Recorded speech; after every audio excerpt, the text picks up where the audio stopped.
Welcome to Cattle Connect, your insight into Alabama's beef cattle industry. I'm your host, Erin Beasley, and this is Cattle Connect, brought to you by the Alabama Cattlemen's Association.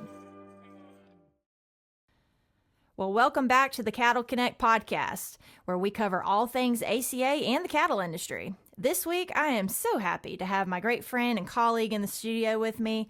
We are going to be discussing and wrapping up the 2024 Alabama legislative session, and today, so happy to welcome Russ Durrance, who is the Director of State Legislative Program at the Alabama Farmers Federation. As y'all know, my sidekick, Kayla, is on maternity leave, so we wanted to bring in somebody that we thought could talk about all things ag legislation as well. And so, Russ, we want to welcome you to the podcast, and as always, it's probably good to just start with a little introduction for those that don't know you. So let our listeners know a little bit of background on you, and welcome to the podcast. Well, thank you, Erin. Glad to be with you today, and glad to be in the Alabama Cattlemen's Association headquarters.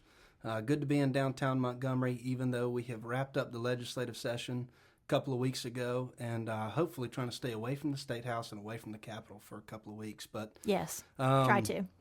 I am kind of been in this role with Alfa, with the Alabama Farmers Federation, for about 3 years now, so been lobbying for about 3 years. Went to Auburn, got an ag econ degree, started on second shift in a poultry plant in Carrollton, Georgia. We won't hold that against you. Yeah, and thought that I had found my niche in the poultry industry, and eventually came to work with Alfa as a commodity director, and did a couple of different things at Alfa where I realized how much I enjoyed the policy side of things, and now here I am lobbying. So we joke sometimes that in the ag world, our team specifically, we've got a aquaculture guy, we've got a horticulture guy, and then you've got me with an ag econ degree, and somehow we all put on a suit and tie and go represent farmers at the State House every day. So it's fun, but we're not well trained on how to do it. We enjoy it. Well, none of us are, but as I always say, Russ, I don't know about you. I don't necessarily tell people I'm a lobbyist all the time, but I do say that I'm an advocate for our industry, and That's right. I think you guys are probably in the same boat.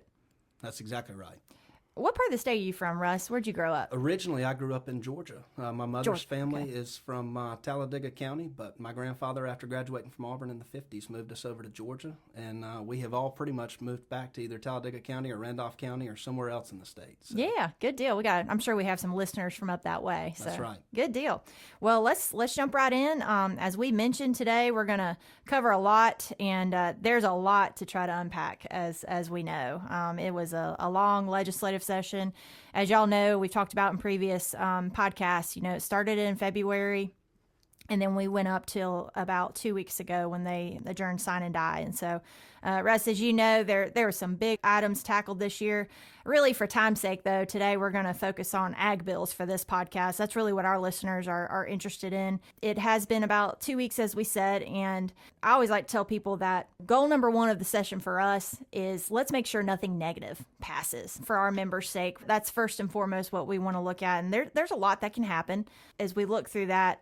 I don't know how you guys feel from your perspective, but we feel like it was a good, positive session for us just from the agriculture standpoint. I would agree. So much of what we do when we go to the State House to represent our members, we're playing defense. It's good to play a little bit of offense sometimes, but sometimes the best offense is a good defense. Right. And constantly you're trying to go through those first readings, things like that at night, and look at the legislation that was filed and try to understand where people are on their mindset on certain things and see, maybe if it's a bill that you don't really like or that you don't think your members would like, is there another way to look at this? Can we amend this? Can we tackle this problem that somebody, a legislator is having another way?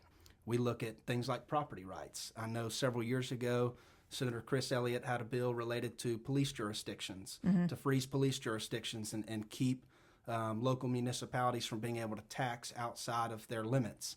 There was a bill filed that dealt with that. So we're constantly looking at local property tax increases, local things that would impact property owner rights, things like that, so that we can play a little bit of defense and make sure that nothing negative passes. But you're right, there's not something, Erin, that I look back on this session and go, man, I wish we would have killed that one. I wish that bill would have died. I think for the most part, everything that passed was either amended to a positive level or just didn't pass.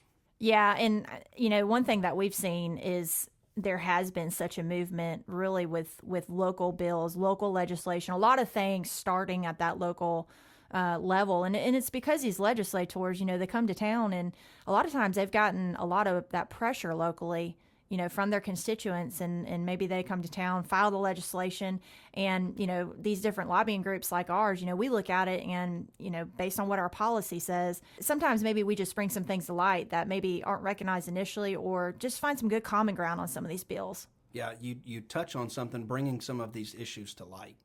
We talk about it in our organization. I know you guys do too. How far removed so many people are from the farm.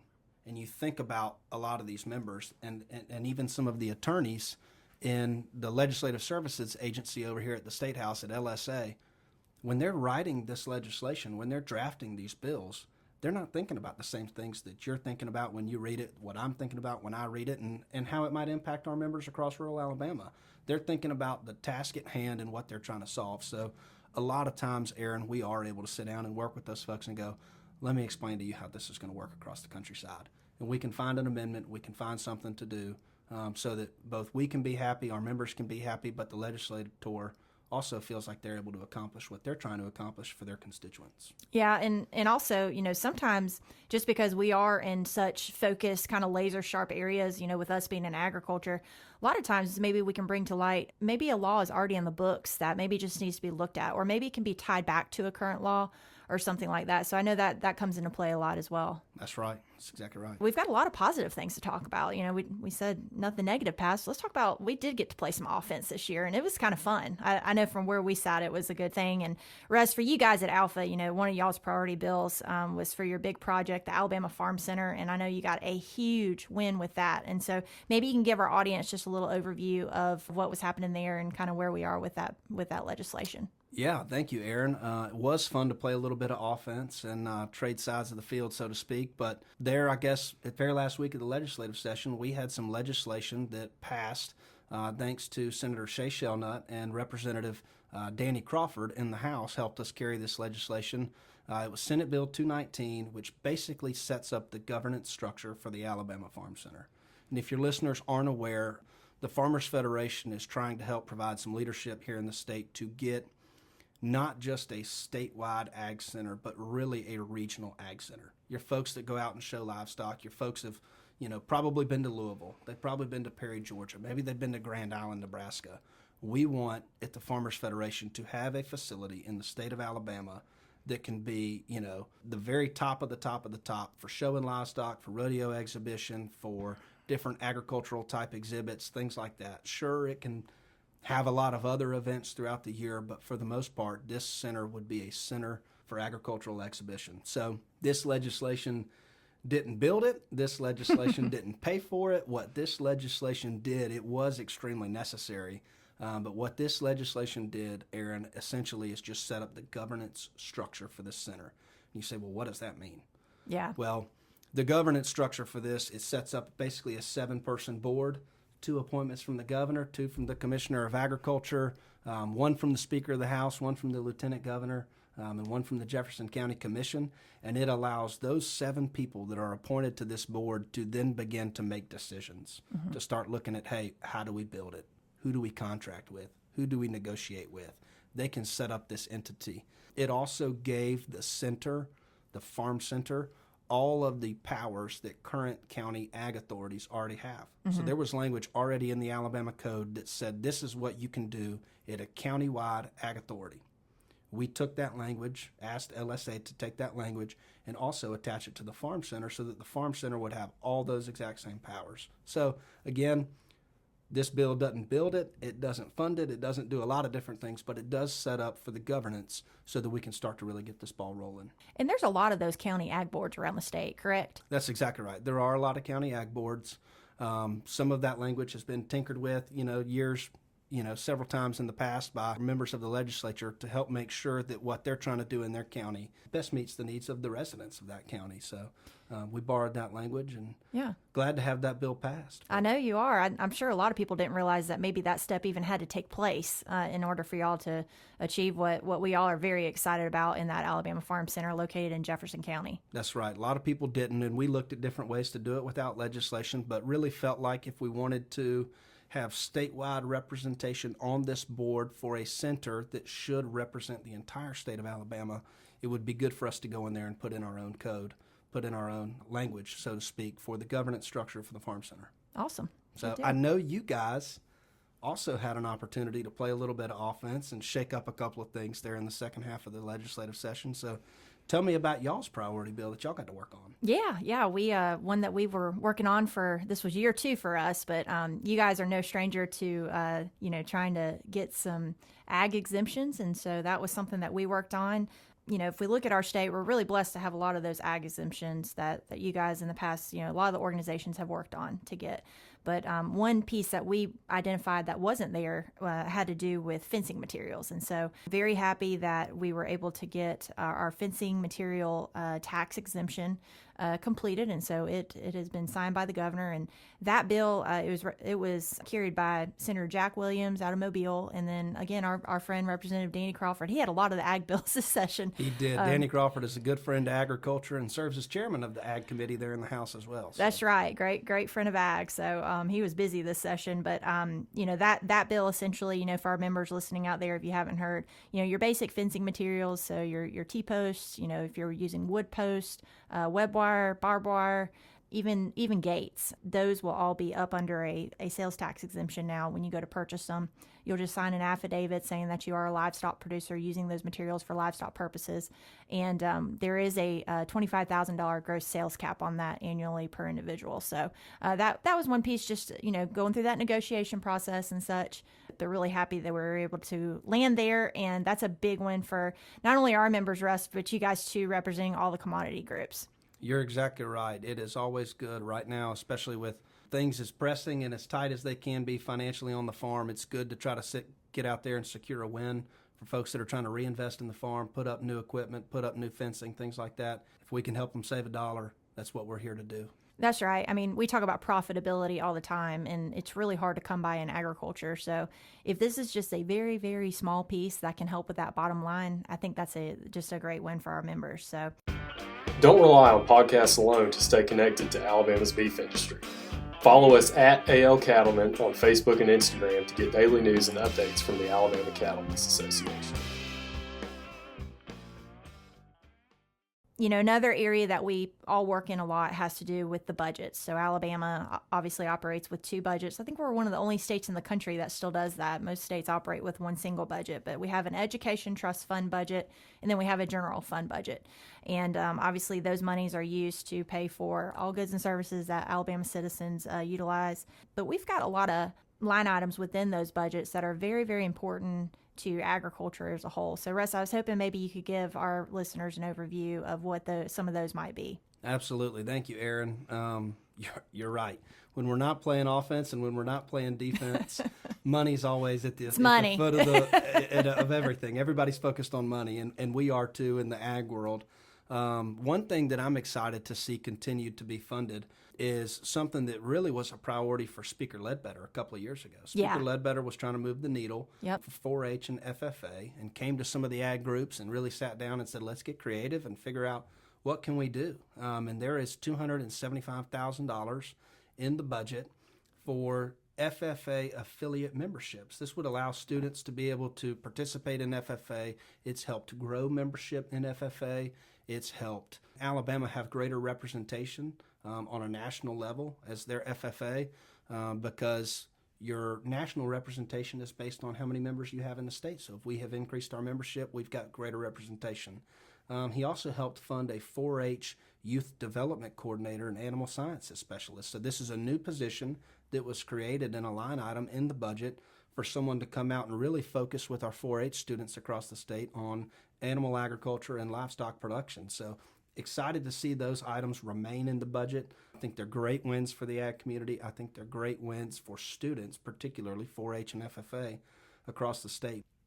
Erin, we're also looking at things at Auburn University, at the College of Ag. Sure. We're looking at things whether it's a livestock judging coach. Yes. We're looking at funding for different projects at Auburn. We're looking at extension, RC&D, Sweet Grown Alabama. I know that's huge for your producers that try to go direct to consumer, direct to market. To be able to make sure that these programs are well funded and have the resources that they need, at the end of the day, they help our members.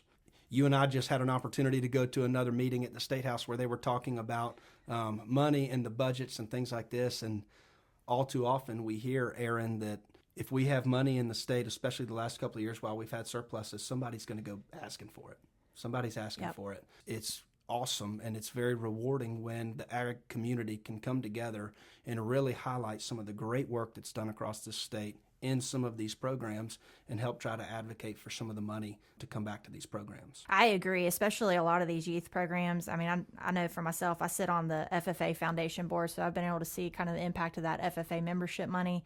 And then also just, with hiring Sarah Jane French, who serves as that livestock youth specialist that you mentioned, and then the Auburn livestock judging coach, having that program in place, it's huge for us trying to make sure that we're getting youth involved in agriculture to kind of sustain this thing and make sure that we've got young people with an interest and a passion to come into, no matter what they do, but just to be involved in some way. So these have all been great programs. It's our job just to make sure, hey, once they're in there, let's keep them because they're really producing some great results. You're exactly right. You've got to come back to the table every single year and show, hey, here's what's happening with FFA membership. Here's what Sarah Jane's working on. Mm-hmm. Here's the benefit that's happening across the state. And all these programs, I can make an argument that they all can help the farm center. A lot of these programs are extremely complementary. Sure. If we've got folks getting engaged in animal agriculture, if we've got folks getting engaged in livestock judging, it helps a farm center. If we have good Sweet Grown Alabama program, it helps folks remain on the farm. It helps folks be able to market those products and market those goods and carry those to market. So this funding, it's not always that challenging, Erin, to explain the benefit that it has to the state. And that's what's so rewarding about being able to go work on it. Another one that we had a chance to look at, talking about some of the new money that had come in, you guys had kind of a win with some potentially new funding that came through this year in the budget. Tell us about that with some of your youth programming. Yeah. One more youth programming item. Yes, we did get a new line item in there, $40,000 towards really our junior cattlemen and just youth development. Again, going back to youth education, so important. Senator Price, though, he was pretty adamant early in the session. He said, hey, I think we can take this and really basically plug it right into what you guys are already doing and enhance some of the programs like our AJCA Roundup and some other education programs like our field days that we're doing during the year with our junior cattlemen. So very thankful for his leadership and getting that into the budget, and we'll make good use of that money out. There's always, it seems like there's a shortage a lot of times, and so anything we can get to try to plug into these and make these programs more enhanced and have more leadership development and just general education, that's a win for our youth education. You're exactly right. We're blessed right now to live in a state where our budgets are in such good shape. And truthfully, I think we need to credit that to the leadership in the Capitol, the leadership in the State House, our budget chairman, the governor. They've been great stewards of the state's resources, and I feel like they've allocated them extremely well. So that's why we have the success that we have. It's been good. It has been good. So another one, Erin, that we have kind of had an opportunity to work on this year, an interesting one when you think about the agricultural community and you think about residents across the state. One thing that started happening, at least in our office, we started hearing the last couple of years through COVID, property tax valuations. Oh, you got those calls too? Yeah. Okay. I think a lot of it wasn't folks just did. us. Yeah, I think a lot of folks did. Not necessarily property tax increases, as some would look at, but actually the valuation metric for how those taxes are assessed, the assessment value. Yeah, the old annual county reappraisal. That's exactly right, the annual county reappraisal. We had a bill that passed this year. I say we. The Farmers Federation did not have a bill, but you and I, Erin, had an opportunity to watch a bill pass this past year in the legislative session that would cap the amount that those property tax appraisals can increase every year. Right. And really, I have to say, Russ, this is a great example of really the business community coming together. We talk a lot about there's associations that represent everything.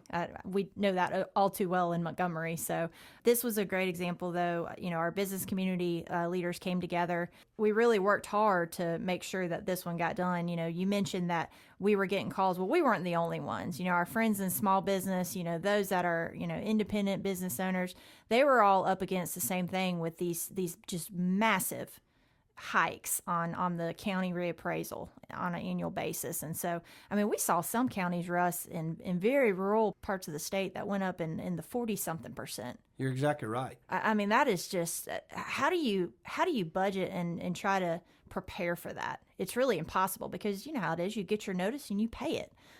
There's no really any good indicator on it. And so that particular bill, it was sponsored by Representative Philip Pettis in the House and then Senator David Sessions up in the Senate. Credit to them for getting that one done because it did put a 7% cap on that increase availability. And we're not the only state to do this. This is something that's been done in a lot of states surrounding us. And, you know, really it's a good bill and a good business item to have in your back pocket because you know you can plan for a 7% increase. You know, that's as high as it can possibly go. But when you don't know what's coming when we're in such a volatile market like we are, especially for us in agriculture, at least you know that you can kind of pencil in that 7% and that's as high as you're going to get. So that bill, you know, very kind of treacherous at times to get it done. But again, a good example of a lot of groups coming together to get it done. And I think it's a win for any business owner and certainly any landowner in the state. I would completely agree. It was alarming as we continue to unpack some of these increases throughout the state and really realize, you know, you might think, hey, okay, Huntsville, Madison County, Lee County, Baldwin County, some of these other high growth areas, sure, valuations have probably gone up, maybe 10, 15%, maybe on an extreme level. Yeah. It was some of the most rural counties in our state, Erin, that had almost 50% increases. Right.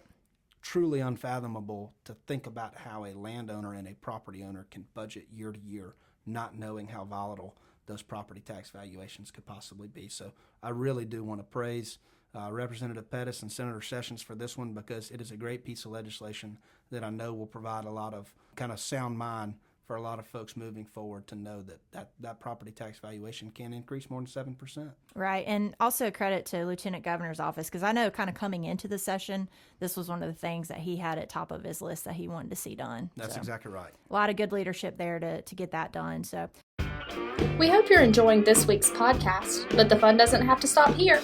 Get benefits like this and so many more to stay connected to Alabama's beef cattle industry today by visiting us online at bamabeef.org/join. Well, that's like some of the big things, Russ, but there's always some quick hitters too. So I was hoping maybe you could touch on a few of those that maybe we just, maybe just little tweaks here and there or different things that happened. Yeah, Erin, appreciate that opportunity. One thing that was fun to watch, something that we have had an opportunity for the last couple of years to look at is an issue related to highway truck weights. Okay, truck weight clarification. We don't get calls like that either, Russ. Yeah, that's exactly right. At Alfa, we have had bills before where, truthfully, we try to get somebody to bring a piece of legislation that we think the law is already clear about, but for whatever reason, the law is not being applied the way that maybe we think that it should. So we get somebody to bring a bill to help clean that up, and that was kind of a similar case with this truck weights.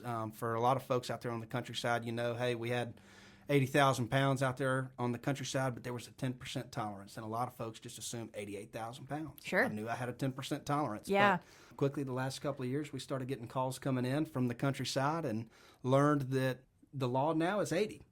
So if you're over 80, you're getting a ticket. Yeah. And so really appreciate the leadership of Steve Livingston and some friends at the Forestry Association. Yeah. Helping bring and champion some legislation that would clarify, or really, in my opinion, re-clarify the 10% tolerance for truck weights. So that was an interesting one. A lot of folks know about agritourism liability on farms for folks that are bringing visitors on the farm. There was a bill that related to bovine liability for our members. Any other insight you may want to put on bovine liability? Because I bet your members' ears are perked up right now. They probably are. And just to kind of clarify in there, we're just talking about those that are having independent events on their farm. I think of our friends in the seed stock industry that are having purebred production sales, or maybe they're also in the purebred business and they have a field day. So it's not necessarily affiliated with like ACA, the county chapter, or even a national breed association. It's just that they decide to bring people on the farm. They have this event, and maybe they just haven't taken out a general liability policy. So this bill put the sign up. We're getting some made right now, actually, and that way, folks can put that up, and that just offers them that little shield of protection that, as we learned, they didn't it wasn't clear that they had it, Russ, which again goes back to the clarity thing. Yep. There's a lot of legislation filed every year that the law in Alabama probably already covers, but some attorney out there somewhere has decided that we need some cleanup language. So anyway, still a great session, Erin. Senator Jack Williams had a lab-grown meat prohibition bill that I know a lot of us had an opportunity to weigh in. There was a state native grass. So for those of us that represent folks that play around in the forage category, we had some interest in the state native grass. And truthfully, I want to commend the young man, Hunter, from a young Republicans group out of, I think, the University of Alabama. Mm-hmm. Truthfully, this was a project for them to work, and he did an outstanding job navigating it. Spoke publicly at public hearings on the bill, was extremely, extremely good to work with because from a federation standpoint, we just had some concerns. Hey, we're naming something the official grass of the state of Alabama. Right. We're going to talk about agriculture. The Farmers Federation and cattlemen's and other folks, we want a seat at that table too. So Hunter Weathers did a great job, and now we've got an official state native grass and the little blue stem. So you never know. Yeah. Last year we had the Yellowhammer cookie from a group of kids in a Montgomery private school. Now we've got a native grass. I still haven't tried one of those. Have you? I think a couple were floating around the State House last year, and it may have been a midnight snack. Okay. I could have stolen it from a member of the legislature, but I you didn't steal it from a kid, did you? The kids were cute walking around with them. Kids gave it to us. Okay. So.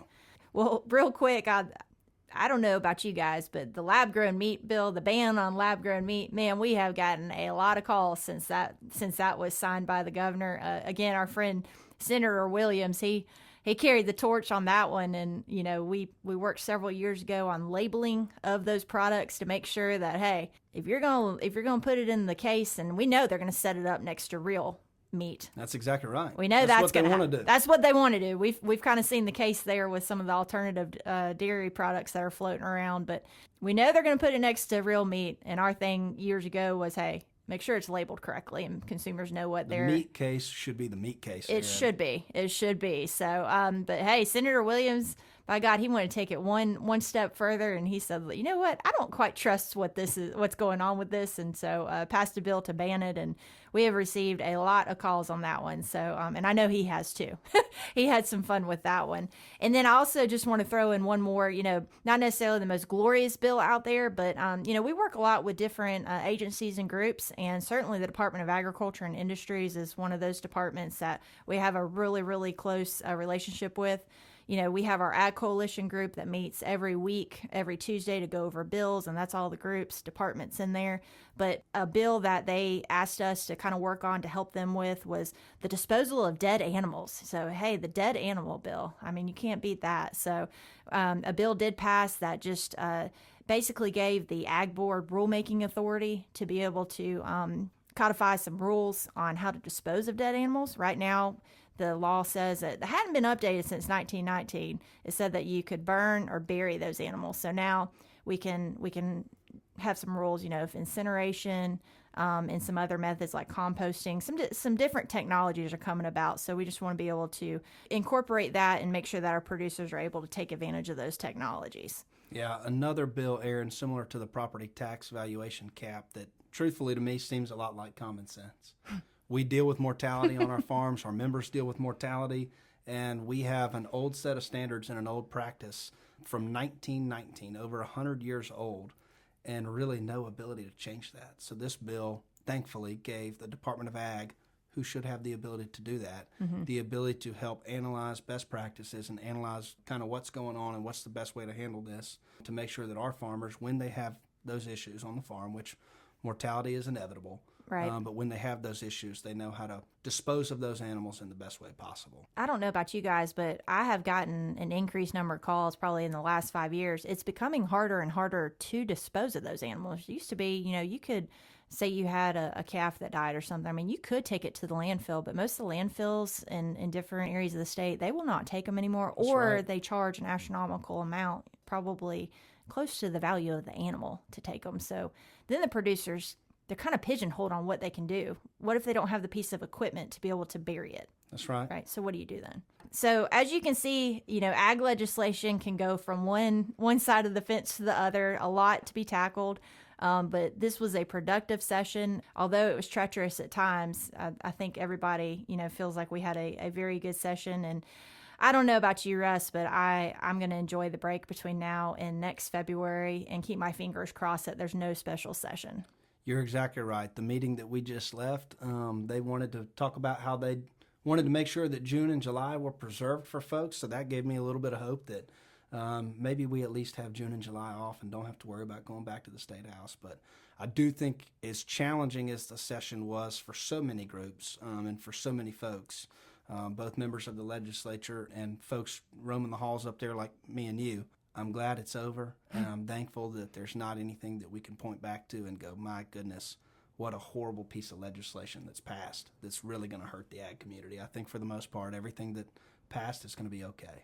Yeah, that's good. Well, Russ, it was so much fun having you on here. Thank you for joining us. Hopefully folks can get a better idea of some of the folks representing them at Alfa. I know a lot of our members are Alfa members as well. So thanks for being a great colleague, great friend, and for joining the podcast with us. That's right. Well, thank you very much for having me. Glad to be back here. Glad to be on the Cattle Connect podcast. Yeah. Been a listener for a little while and glad that I could fill Kayla's shoes while she's out on maternity leave. So thank you, Erin, and appreciate all y'all's leadership at the State House and everything you guys do to represent your members who, like you say, for the most part, are also some of our members. We've got a lot of crossover between the two. So thank you. It's a great partnership. All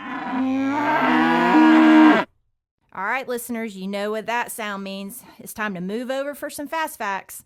So I'm going to hit you with 3 good ones this week. First off, we want all of our members to know our summer regional cookouts are coming up. This is a great opportunity to come. If you're a member, we've got 7 meetings across the state. You can check out all the details on bamabeef.org. And don't forget, we're going to have a great forum for you to be able to bring forward some ideas and thoughts related to the Producer Profitability Initiative through our partnership with Livestock Marketing Association. Number 2, FFA week is right around the corner, and we cannot wait to see all the blue coats in town in Montgomery. That's going to be the first week in June. We realize that a lot of our listeners, you may be ag teachers. You may have students that are involved in FFA. We just got done talking about some of the FFA membership funding, and it's going to be great to see those kids come and compete. We have several contests that we sponsor as the association, and it's just a very, very rewarding week for us to be involved with all those great kids in FFA.